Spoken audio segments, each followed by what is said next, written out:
This is how you turn landscape mode on or off on your iPhone. If we swipe down from the top right corner, we see this orientation lock right here, or at least I do on mine. If you don't see it on yours, tap and hold on any blank area inside of this control panel area, then tap on Add Control at the bottom. In this list, you'll find that lock. It's called rotation lock. If you don't see it, just search for it up here. And then you can add it to this home screen of your control panel.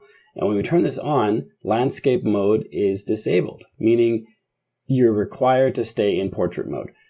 Not all apps support landscape mode in the first place, but the ones that do, you'll notice right away. So let's open Safari. Got the NHL standings right here. If we turn the phone sideways and then tip it up, we'll see it change. There we go. You got to tip it up a certain distance, and then it's in landscape mode.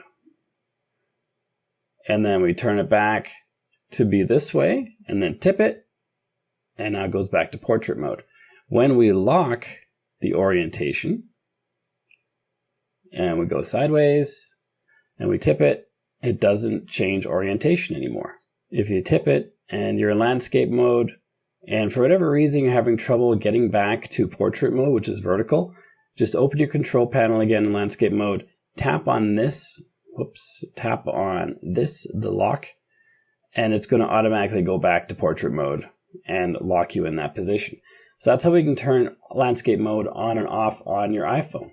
If you have any questions or comments, please leave them down below. I try to answer every single one of them. And if you got value from this video, let me know by liking and subscribing. Then check out this video on your screen right now, which will show you how to set any song as your ringtone on your phone. Super cool video. I'll see you there.